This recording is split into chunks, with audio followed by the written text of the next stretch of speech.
Bismillahirrahmanirrahim. Assalamualaikum warahmatullahi wabarakatuh. Alhamdulillahilladzi arsala rasulahu bil huda wa dinil haqq liyudhhirahu 'alad dini kullihi wa kafa billahi shahida. Asyhadu an la ilaha illallah wahdahu la syarika lah wa ashhadu anna Muhammadan abduhu wa rasuluhu alladzi la nabiyya ba'da, amma ba'd. Hadirin dan hadirah ikhwati iman fillah rahimakumullah. Alhamdulillah, kita bersyukur Allah Subhanahu wa taala masih memberikan kita banyak karunia, masih memberikan kita banyak nikmat, dan nikmat pertama yang sedang kita rasakan adalah nikmat hidup, nikmat yang dengannya menjadikan kita mampu menghadirkan diri-diri kita di tempat ini. Mudah-mudahan kebersamaan kita di tempat ini Allah jadikan pemudah kita mendapatkan ridha dan inayahnya, amin ya rabbal alamin. Salawat dan salam senantiasa Allah curahkan untuk suri teladan manusia Nabiullah Muhammad Rasulullah sallallahu alaihi wasallam. Saudara dan saudari, malam hari ini kita akan masuk ke pembahasan hadis nomor 587. Silahkan yang bawa kitabnya dibuka kitabnya.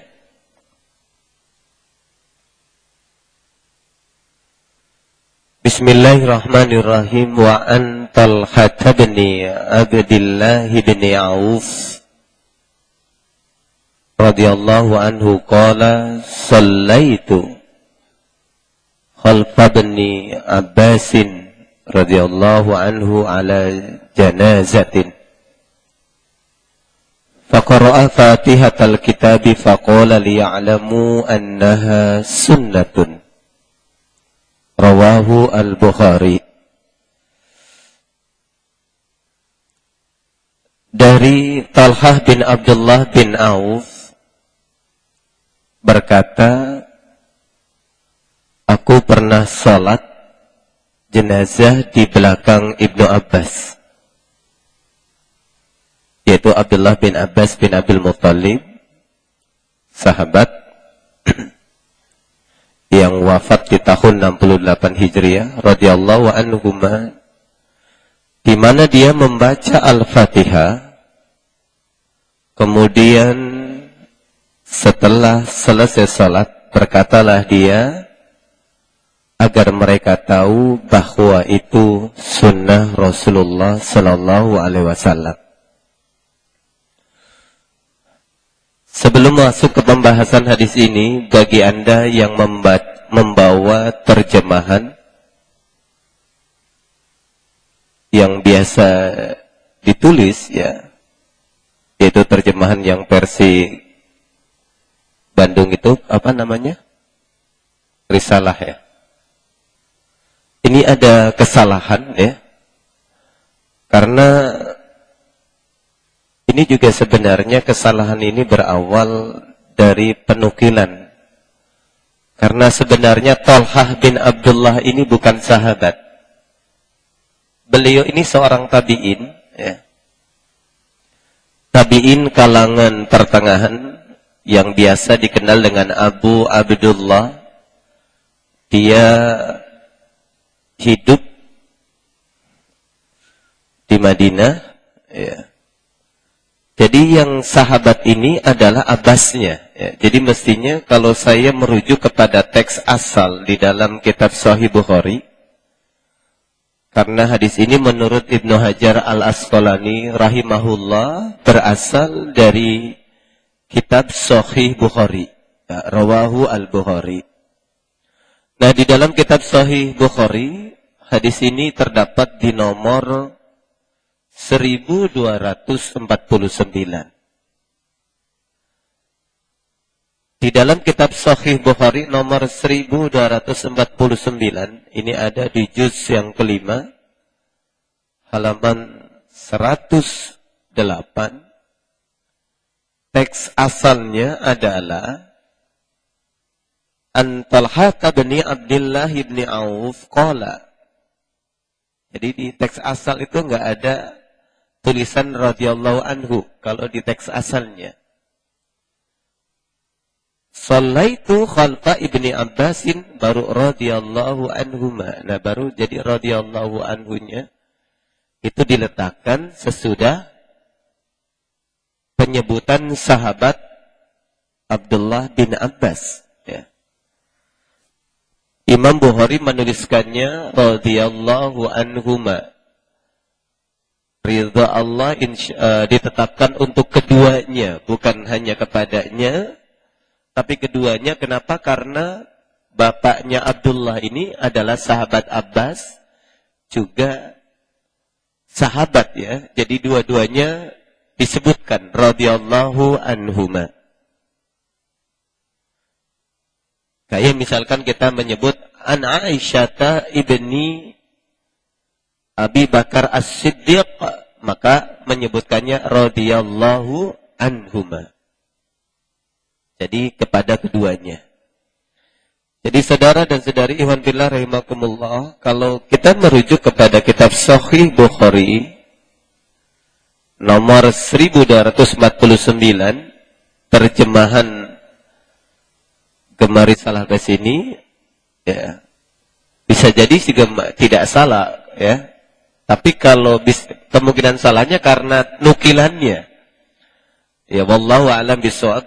Ya, ulama sekaliber Ibnu Hajar Al-Asqalani yang mensyarah kitab Imam Bukhari saja bisa jadi salah kutip ya. Nah, ini menunjukkan kemanusiaannya beliau. Sebagai manusia bisa saja salah, bisa saja lupa ya. Nah, jadi ini yang perlu dikoreksi terlebih dahulu sebelum kita masuk ke pembahasan hadis nomor 587 kitab Bulughul Maram ini. Nah, saudara dan saudari ikhwan fillah rahimakumullah, jadi hadis ini disandarkan kepada Imam Bukhari di dalam kitabnya As-Sahih, hadis nomor 1249. Hadis ini pun saudara dan saudari, di samping ditakhrij oleh Imam Bukhari, juga ditulis oleh Imam Al-Baihaqi di dalam kitab hadisnya Sunanul Kubra. Di dalam kitab Sunanul Kubra, Imam Al-Baihaqi menuliskan hadis ini dan juga mengulanginya. Beliau mengulangi di dalam kitab keduanya, yaitu Ma'rifatus Sunan wal Azar. Ini juga ditulis oleh Imam Al-Baihaqi. Beliau mengutip hadis ini dengan melalui jalur tabi'in, bukan lagi Talhah ya, tapi dari seorang tabi'in yang bernama Sa'id bin Abi Sa'id. Sa'id bin Abi Sa'id ini adalah juga seorang tabi'in yang wafat di kota Madinah tahun 123 Hijriah. Nah, melalui jalur Sa'id bin Abi Sa'id ini, beliau menyaksikan bahwa ketika sholat di belakang Abdullah bin Abbas, ya, saat mensolati jenazah, Ibnu Abbas ini yajharu bi Fatihatil Kitab. Ada tambahan, sahabat Abdullah bin Abbas ini mengeraskan bacaan Al-Fatihahnya. Sebab kalau merujuk pada kitab yang ditulis oleh Imam Ibnu Hajar Bulughul Maram ini, yang beliau kutip dari kitab Sahih Bukhari, tidak ada keterangan mengeraskan bacaan Al-Fatihah. Tetapi di dalam Sunanul Kubra Imam Al-Baihaqi dan kitab Ma'rifatus Sunan wal Athar yang juga ditulis oleh beliau, kalau melalui jalur sanad Sa'id bin Abi Sa'id, hadisnya atau riwayatnya di sana menjelaskan bahwa Abdullah bin Abbas radhiyallahu anhu ketika mensolati jenazah, beliau membaca Al-Fatihah dengan jahar.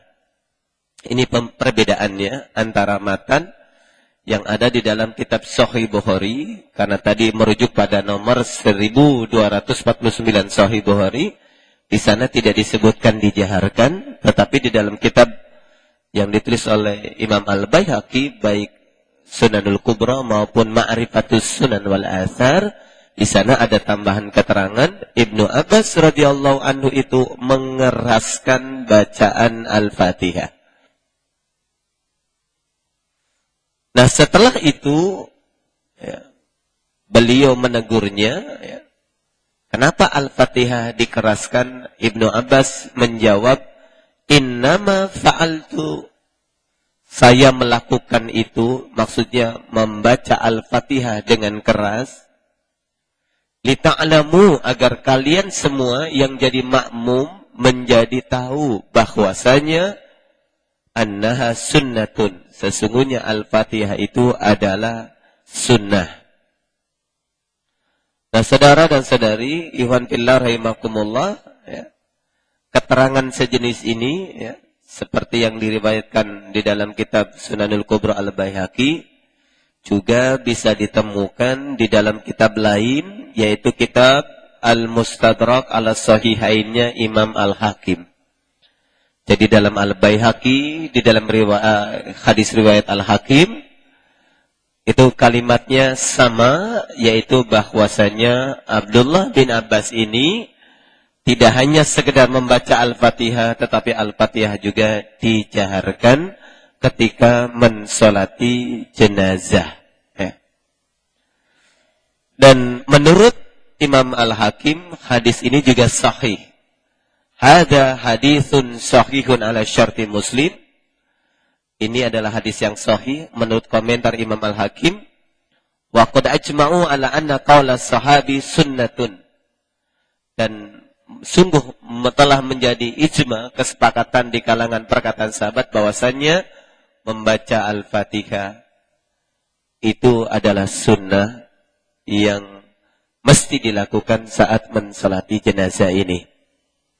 Nah, saudara dan saudari iman fillah rahimakumullah, sementara itu ya, di dalam tambahan riwayat Imam An-Nasai, ya, jadi tadi Al-Baihaqi, kemudian Imam Al-Hakim sama, teksnya mengeraskan Al-Fatihah. Di dalam riwayat Imam Al-Hakim, Imam An-Nasai di dalam kitabnya As-Sunan, hadis nomor 1961, dan ini juga sama dari jalur, yaitu dari sanad Talhah bin Abdullah. Di sana disebutkan bahwasanya sahabat Abdullah bin Abbas ini tidak hanya membaca Al-Fatihah, tetapi juga menambahi dengan bacaan sebuah surat. Cuman tidak disebutkan surat apanya, begitu. Jadi dalam keterangan Imam An-Nasai dalam kitabnya As-Sunan, beliau mengatakan, Sallaitu khalfa Ibni Abbas ala janazatin faqara bi fatihatil kitab wa suratin wa jahara hatta asma'ana. Jadi ternyata sahabat Abdullah bin Abbas ini pernah membaca Al-Fatihah dan surat, dan keduanya dikeraskan. Ya, dikeraskan sampai asma'ana. Kami semua yang di belakang ini mendengar. Jadi tidak hanya kalau sirkan, bisa jadi yang mendengar orang paling terdekat, ya, dengan bentuk gerakan mulut, karena Rasulullah Sallallahu Alaihi Wasallam ketahuan sedang membaca itu dari gerakan lihyatuhu taharrokat. Dagunya, janggutnya itu kelihatan bergerak-gerak.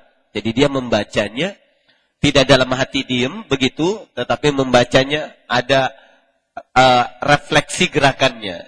Makanya kalau kita membaca Al-Fatihah ketika imam di dalam salat fardu begitu membaca Alhamdulillahirabbil alamin, kita ikut membaca. Dan membacanya, kalau Abu Hurairah pernah mengatakan, Iqra fi nafsika, bacalah di dalam dirimu. Tetapi dilihat dari hadis yang lain, Rasulullah sambil menggerakkan.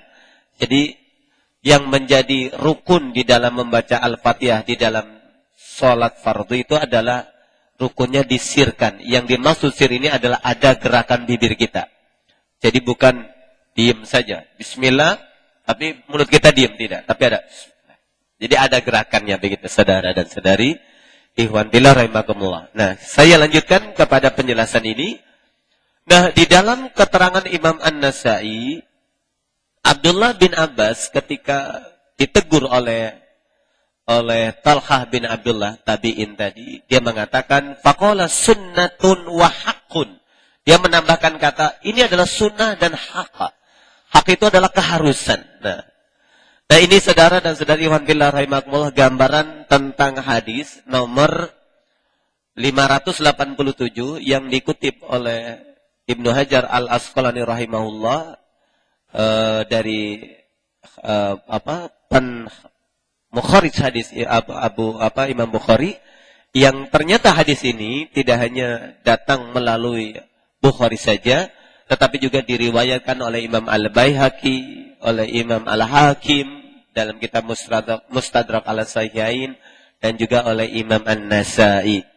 Nah, dilihat dari jalurnya, jalur ini datang dari dua tabi'in, ada yang melalui Sa'id bin Abi Sa'id, ini yang kemudian menjelaskan adanya pengerasan baca Al-Fatihah, dan jalur yang kedua, dan ini yang ditulis dan menjadi referensi di dalam kitab Bulughul Maram ini, adalah dari jalur Talhah bin Abdullah, di mana Talhah bin Abdullah menurut Imam An-Nasai tidak hanya membaca Al-Fatihah, tetapi juga membaca surat dan dijaharkan. Tetapi kalau menurut catatan Imam Bukhari, hanya Al-Fatihah saja dan tidak ada keterangan menjaharkan.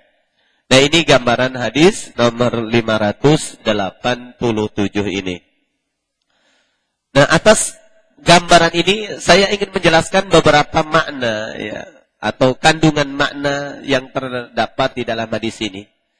Untuk itu saya mengutip satu keterangan yang disampaikan oleh Imam Ismail As-Sun'ani di dalam kitab Subulus Salam, juz yang ketiga halaman 116. Beliau menyebutkan beberapa hal tentang hadis ini. Ya. Yang pertama, hadis ini merupakan dalil ala wujubi qiraatil Fatihah fi salatil janazah. Begitu kata Imam As-Sun'ani.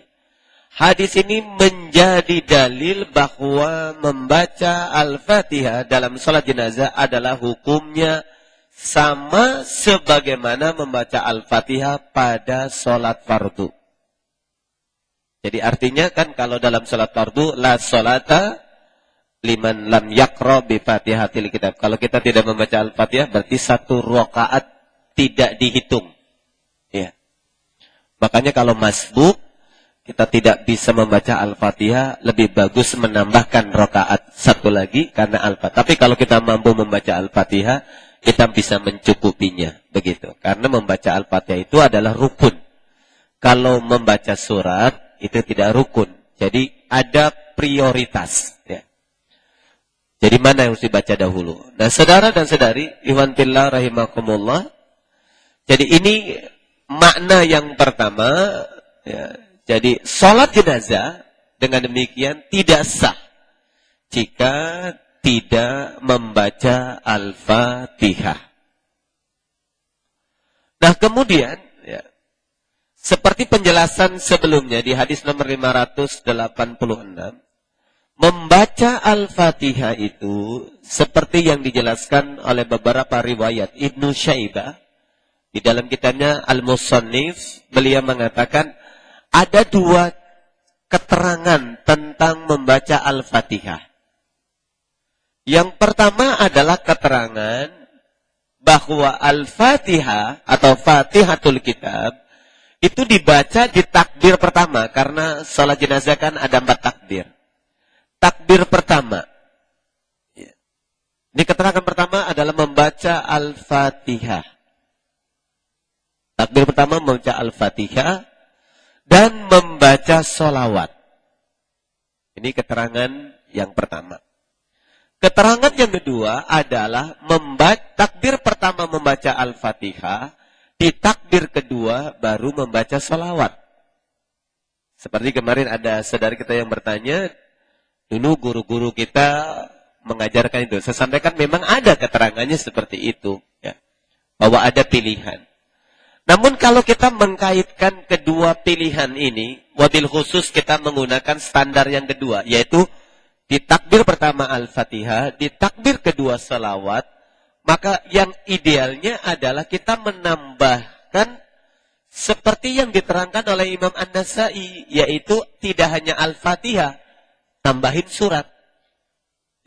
Jadi jangan kaget saudara dan saudari, jika misalkan suatu hari Anda mensolati jenazah, lalu itu dijaharkan. Karena memang kebanyakannya kan selama ini kita menyaksikan orang sholat jenazah kan diam-diam saja ya.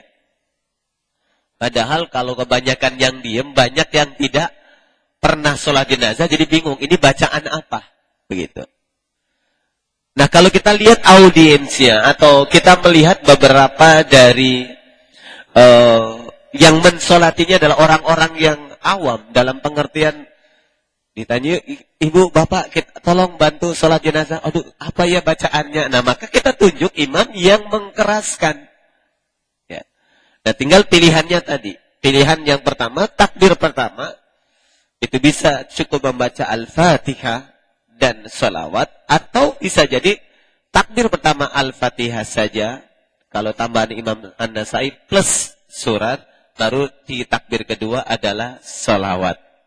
Nah ini saudara dan saudari ikhwan fillah rahimakumullah. Nah tentang masalah ini ya,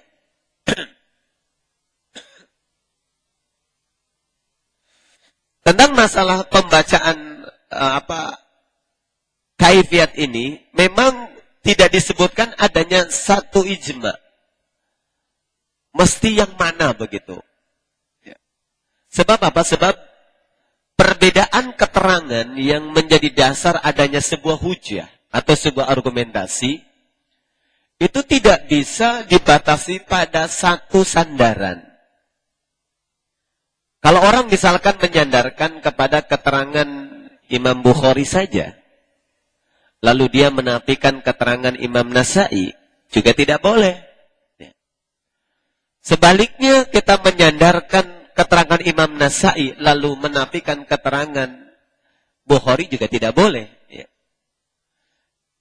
Apalagi misalkan di dalam keterangan-keterangan yang kita baca ini, baik di dalam kitab Bulughul Maram ini dari hadis yang kemarin, kan sebenarnya kedudukan pembacaan Al-Fatihah, sholawat itu kan tidak didetailkan, karena itu tidak disebutkan di dalam kitab yang dinukil oleh Imam Ibnu Hajar dalam kitab Bulughul Maram ini. Karena itu adanya di kitabnya Ibnu Syaibah, Musannif Ibnu Syaibah, begitu.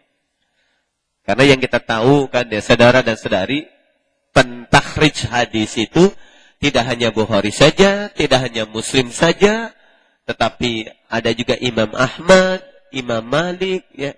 Kemudian ada Ashabus Sunan, ada Abu Dawud, An-Nasai, Ibnu Majah, At-Tirmidzi. Ada kitab Musnad, Musnad Imam Syafi'i rahimahullah.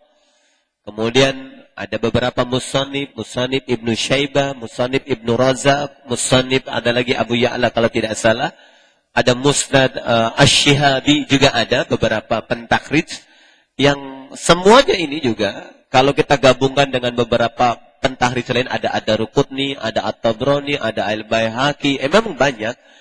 Dan itulah sebabnya saudara dan saudari, salah satu yang perlu kita pahami bahwa salah satu problem atau fitnah yang timbul di masyarakat muslim hari ini adalah keterbatasan memahami atau menggunakan referensi hadis. Sehingga ketika misalkan kita cenderung pada sebuah referensi saja, menafikan referensi lain, itu yang seringkali menimbulkan perbedaan.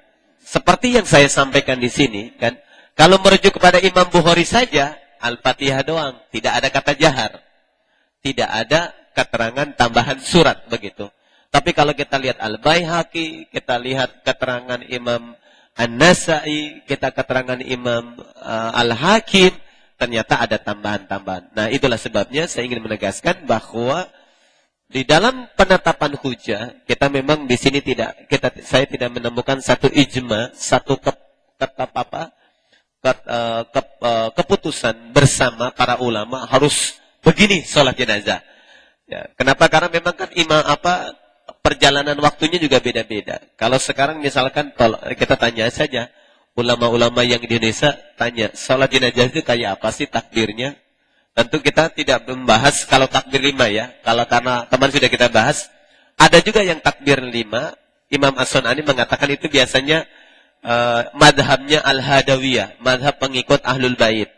Tetapi kalau yang Sunni secara keseluruhan itu lebih mensepakati 4 takbir. Kenapa? Karena 4 takbir itu sudah ditetapkan, diijmakan itu dari zaman sahabat, yaitu khususnya Umar Ibn Khattab radhiyallahu anhu. Umar Ibn Khattab menetapkan salat jenazah cukuplah 4 takbir. Alasannya adalah karena Rasulullah sallallahu alaihi wasallam semenjak mensolati jenazahnya Raja Najasyi sampai meninggal dunia, beliau tidak pernah melakukan lagi salat jenazah dengan 5 takbir. Tetapi faktanya sahabat Ali bin Abi Thalib lebih suka bertakbir 5 kali. Jenazah beliau juga ditakbiri 5 kali oleh putranya Hasan. Dan juga ketika sahabat Ali mensolati jenazah istrinya, yaitu Fatimah binti Muhammad pun menggunakan 5 takbir. Nah, kembali, kalau kita bicara dalam konteks pemahaman yang berlaku di Indonesia, karena masyarakat umum Indonesia adalah menyebutkannya Ahlus Sunnah wal Jamaah, ya, bukan Ahlul Bait, walaupun juga sudah ada beberapa di Indonesia yang mengklaim dirinya sebagai Ahlul Bait, ya. Ada yang namanya Ikatan Jamaah Ahlul Bait Indonesia Ijabi misalkan. Kemudian ada juga yang kemarin ribut di Sampang, kemudian sebelumnya juga di daerah Jawa Timur begitu. Itu mencerminkan bahwasanya memang sekarang sudah mulai terjadi pengkayaan pemahaman. Terlebih lagi bagi Indonesia yang masyarakat Indonesia yang kritis, sekarang ini pamor Sunni itu memang agak kurang. Kenapa? Karena image-nya Sunni itu kurang hebat. Buktinya negara Saudi dibawa ke keterpengaruhan sama Amerika kuat. Tapi kalau Syiah image-nya hebat karena sekarang Iran sudah bisa menciptakan nuklir dan sudah berani mengkonfrontasi Amerika, nantangin Amerika, ya, dengan minyaknya dan lain sebagainya. Ini yang menimbulkan akhirnya banyak sebagian masyarakat Indonesia, Sunni mah melempem kalau orang Jawa bilang begitu ya, kurang struggle, gitu, kurang kuat kalau menyampaikan perjuangannya. Walaupun sebenarnya di Iran juga tidak semuanya Syiah begitu, saudara dan saudari. Nah, kembali ke masalah, jadi memang tidak ada kesepakatan di kalangan ulama hari ini menetapkan. Namun seperti yang saya sampaikan kemarin, kalau Anda mengikuti kajian ini, maka saya pribadi lebih ittiba kepada apa yang diismakan sahabat Umar Ibn Khattab radhiyallahu anhu. Karena apa? Karena perkataan sahabat Ali sendiri mengatakan ketika takbir 5 kali itu ada spesialisasi. Kenapa? Karena yang disolati adalah ahlu Badar, ahli yang meninggal dunia pada saat perang Badar. Jadi memang ada keistimewaan tersendiri salat jenazah menggunakan 5 takbir. Bahkan Imam Ahmad sendiri mengatakan, jika kalian suatu hari nanti makmum sama orang yang mensolati jenazah, lalu dia takbir kelima, Anda diam saja. Lalu begitu dia salam, Anda ikutin salam. Nah, ini gambaran dari dinamika pemahaman yang ada di kalangan fuqaha kita, ya. Dan tentunya inilah yang mestinya menjadi pengkaya kita di dalam memahami agama ini. Jadi jangan sekali-kali kita menyempitkan diri pada satu versi, ya. Terkecuali kita memang tahunya itu, ya. Tapi kalau kita tahunya cuma itu, ya jangan so tahu begitu. Oh, nggak ada yang begitu, ya. Nggak boleh juga, karena khawatir ternyata ada juga keterangan yang lain yang tidak kita sempat pelajari. Nah, saudara dan saudari Ikhwan fillah rahimakumullah, jadi kembali ke permasalahan ini, bahwa hadis ini merupakan dalil atas wajibnya membaca Al-Fatihah. Dan kedua, masalah pembacaan Al-Fatihah ini ada dua keterangan, ya, tentang Al-Fatihah di takbir pertama dengan Fatihah saja dan salawat. Ada yang menyebutkan Fatihah dengan surat, ya. Namun suratnya tidak disebutkan surat apa secara khusus begitu. Apakah surat Al-Baqarah begitu, ya. Tapi kalau Al-Baqarah kelamaan kayaknya, ya. Makmumnya pada gelisah karena sudah nggak tahan, pengen mengantarkan jenazah begitu. Nah, saudara dan saudari wanita rahimakumullah. Nah, ini gambaran tentang hadis ini. Kemudian poin berikutnya ya.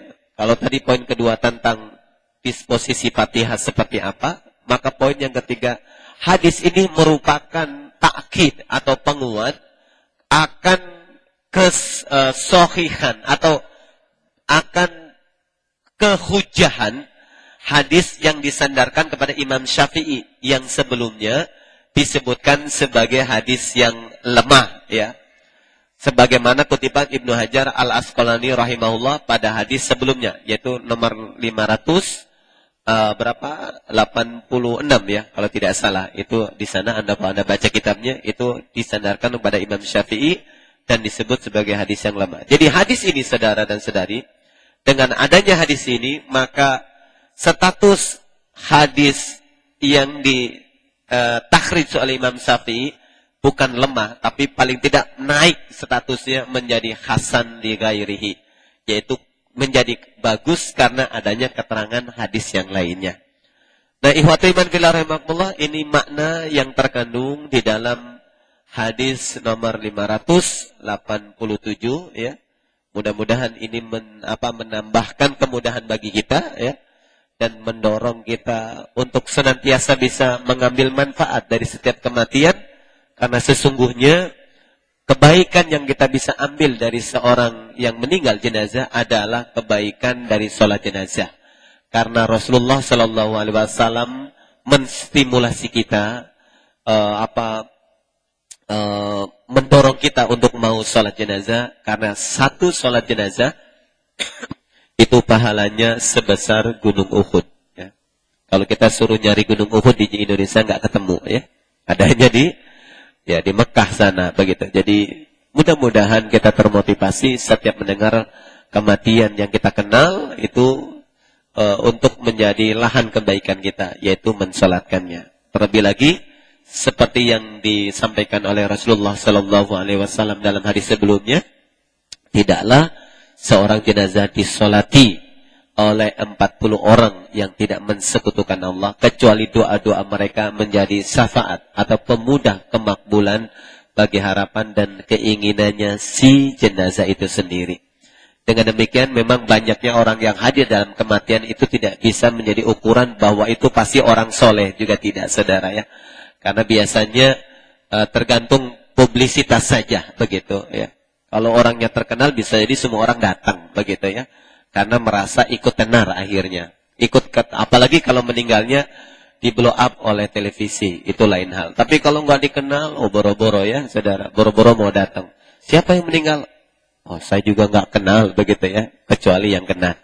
Nah, saudara dan saudari, Iwan Billah Rahmatullah, kita lanjut ke hadis berikutnya. Hadis nomor 588. Kita maksimalkan waktu karena isya kita terbatas, saudara ya. Bismillahirrahmanirrahim. Wa an Auf bin Malik radhiyallahu anhu qala. Shalla Rasulullah sallallahu alaihi wasallam ala janazatin fahafidtu min du'aihi. Allahumma ighfir lahu warhamhu wa'afihi wa'fu anhu wa akrim nuzulahu wa wasi' madkhalahu wa agsilhu bil ma'i was salji wal barodi. Biasanya kalau kita sampai wa akrim nuzulahu wa wasi' madkhalahu ya. Mudah-mudahan setelah ini Anda bisa mempraktekannya, menghafalkan hadis ini ya. Wasal jiwal barodi wa naqqihi minal khotoya kama yunaqqas thawbul abyadhu minad danasi wa abdilhu daran khairan min darihi wa ahlan khairan min ahlihi wa adkhilhul jannata wa qihi fitnatal qabri wa azaban nar. Rawahu Muslim. Dari sahabat Auf bin Malik, sahabat yang biasa dipanggil Abu Abdurrahman. Sahabat yang lama menetap di kota Syam, wafat tahun 73 Hijriah. Dari sahabat Auf bin Malik radhiyallahu anhu, beliau berkata, Suatu ketika Rasulullah sallallahu alaihi wasallam mensolatkan jenazah. Fahafidtu min du'ahi, dan maka aku pun hafal doa yang beliau ucapkan. Apa doanya? Allahumma gfir lahu, wahai Allah, ampunilah dia. Warhamhu, kasihanilah dia. Wa'afihi, lindungilah dia. Wa'fu anhu, maafkanlah dia. Wa akrim nuzulahu, muliakanlah ya Allah tempat kembalinya. Wa wasi' madkhalahu, dan luaskanlah ya Allah kuburannya. Wagsilhu, mandikanlah dia ya Allah bil ma'i, dengan air. Wasalji, dengan es atau air dingin. Wal barodi, air yang sejuk atau air embun. Wanakihi, dan bersihkanlah dia ya Allah minal khotoya, dari segala kesalahan. Kama yunaqas saubul abyadu, seperti dibersihkannya baju yang putih minad danasi, dari kotoran-kotoran. Wa abdilhu daran, ya Allah, gantilah untuknya sebuah rumah. Khairan, yang lebih baik min darihi, dari rumahnya. Wa ahlan, gantilah keluarganya ya Allah dengan keluarga khairan min ahlihi, yang lebih baik dari keluarga yang di dunianya. Wa adkhilhu, dan masukkanlah dia ya Allah al-jannata, ke surga. Waqihi, jagalah dia ya Allah fitnatal qabri, dari fitnah kubur, dari siksa kubur. Wa adzaban nari, dan siksaan neraka. Rawahu Muslim. Hadis ini diriwayatkan oleh Imam Muslim, dan Imam Muslim meriwayatkan hadis ini di dalam kitabnya As-Sahih, hadis nomor 1600. Hanya saja kalau kita merujuk kepada kitab asalnya, kitab Sahih Muslim nomor 1600, ini ada kata yang terlewatkan oleh Ibnu Hajar Al-Asqalani rahimahullah, karena ada tambahan di sana setelah menyebutkan wa ahlan khairan min ahlihi, itu ada tambahan wa zaujan khairan min zaujihi. Jadi ini ada kata yang terlewat, saudara ya.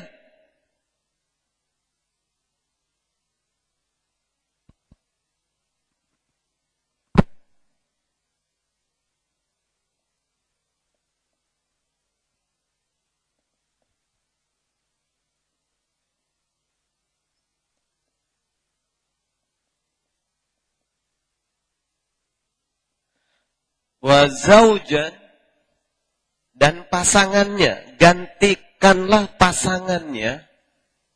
Ini sesudah lapat wa ahlan khairan min ahlihi. Ya. Setelah keluarga, disebutkan wa zaujan khairan min zaujihi, yang berarti wahai Allah, gantikanlah untuknya pasangan yang lebih baik dari pasangannya di dunia.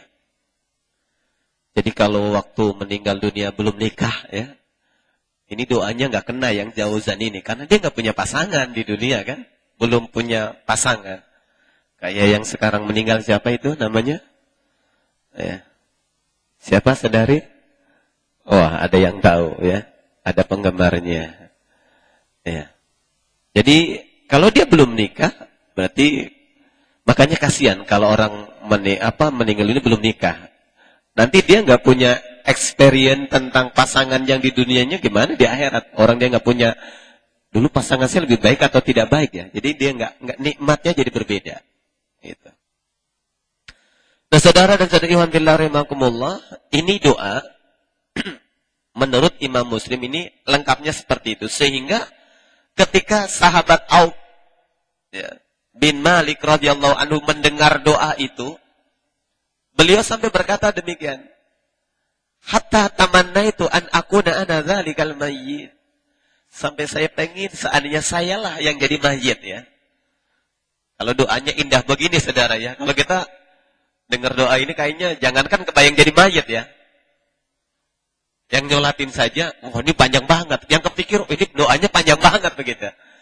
Tapi kalau sahabat dengar doa yang indah ini, Anda bisa bayangkan. Kan, luaskanlah kuburannya. Anda sampai ada kalimat, gantilah rumahnya lebih baik dari rumahnya. Seenak-enaknya rumah di dunia masih melelahkan, saudara. Karena kita harus nyapuin, harus bersihin ya. Semakin besar rumah kita di dunia, semakin berat di ongkos. Ya. Tapi kalau rumah di akhirat, alhamdulillah Anda nggak perlu capek. Rasulullah dalam kitab Sahih Bukhari pernah mengatakan, rumah bangunan paling kecil yang Allah sediakan bagi ahli surga paling rendah. Rumah paling kecil, ahli surga paling rendah. Itu seluas dari Sana'a di kota Yaman yang sekarang lagi bergejolak sampai Syam.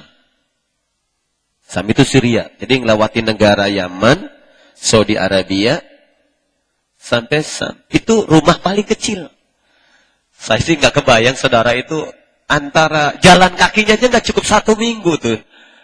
Dari ujung halaman depan ke belakang nggak bisa 1 minggu, saudara. Kalau ukuran dunia ya. Kalau ukuran akhirat mah cepat, saudara. Karena Anda bisa melebihi perjalanannya. Pengen secepat buruk, tinggal minta sama Allah. Ya Allah, sering belakang. Wallahu a'lam bishawab. Karena saya belum sampai ke sana ya. Doain saja. Nanti kalau sampai kita kabar-kabaran ya. Tapi yang jelas kita nggak bisa SMS-an. Karena teknologinya pasti lebih canggih dari SMS yang kita aja ya. Jadi saudaraku yang dirahmati Allah, semakin di dunia, semakin besar rumah kita, semakin menakutkan. Karena biayanya semakin besar. Apalagi kalau, mohon maaf, anak cuma 1, rumahnya gede begitu, atau anak 2, sudah keluar sekolah semua, tinggal sendirian di rumah, sepi sekali. Ya. Mau ke depan, langlong, bengong kan, akhirnya yang dinyalain semua TV dinyalain, TV sana nyalain semua, biar kedengaran ramenya. Nah, kebayang, tapi insya Allah di akhirat, rumah segitu mah terlalu sempit, saudara. Karena Rasulullah dalam kitab Sahih Bukhari mengatakan, ahli surga paling rendah itu Allah siapkan rumah yang kecil. Yaitu seluas dari kota Yaman, negeri Sana'a, kota Sana'a di negeri Yaman, sampai di Syam, negara Syria. Itu rumah kecil kita. Ya Allah, walaupun jadi ahli surga paling rendah nggak apa-apa ya. Benar nggak?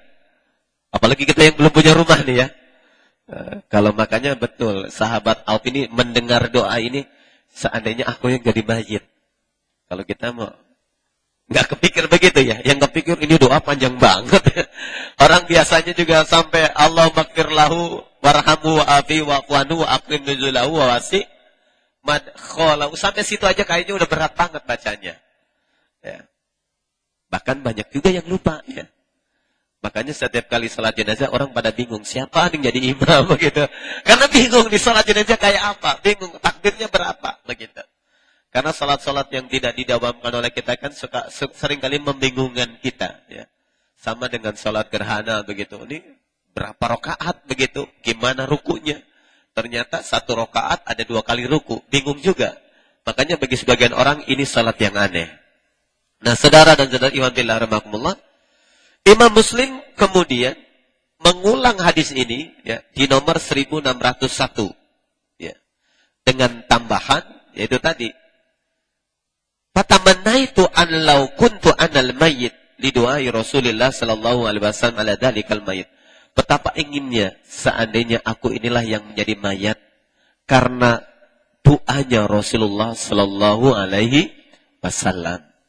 Ya, doa Rasulullah insyaallah makbul jika yang disolati adalah orang yang beriman. Tapi kalau orang yang munafik, kemarin kita bahas ya. Jadi doa Rasulullah pun tidak jaminan pasti dimakbul.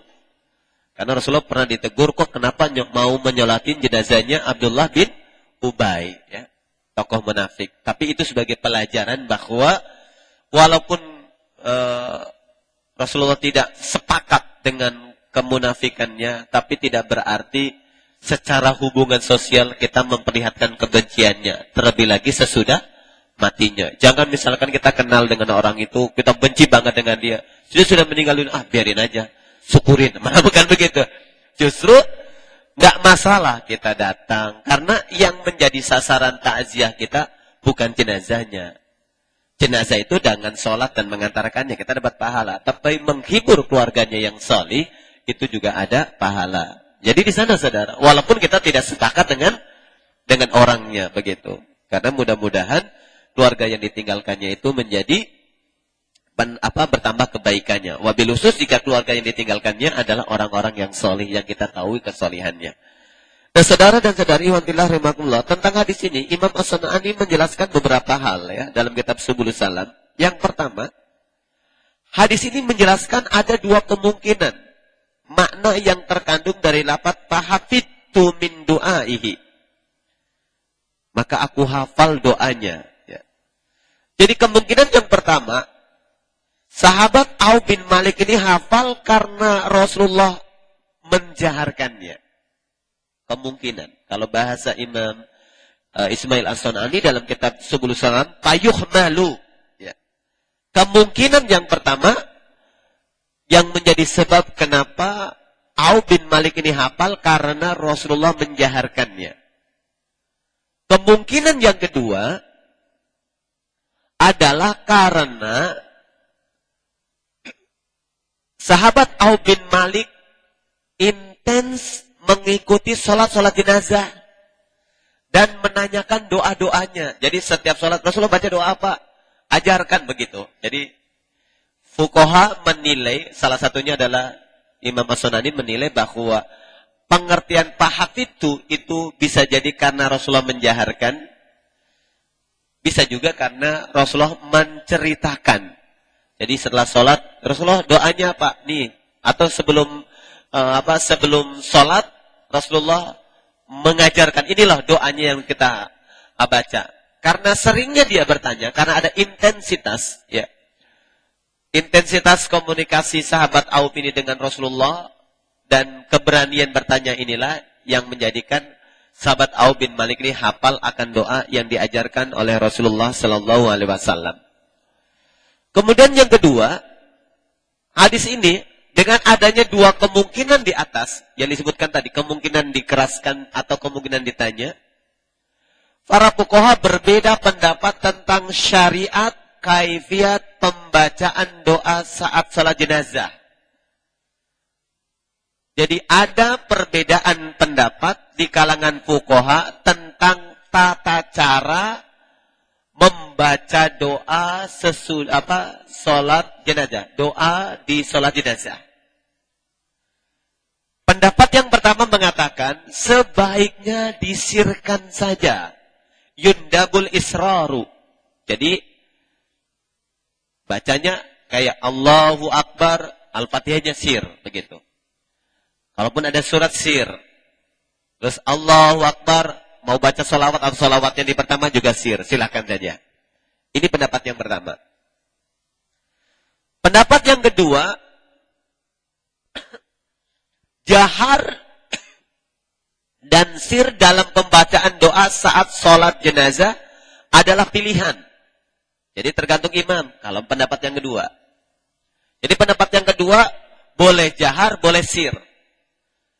Penetapan boleh dan tidaknya tergantung imam maunya yang mana.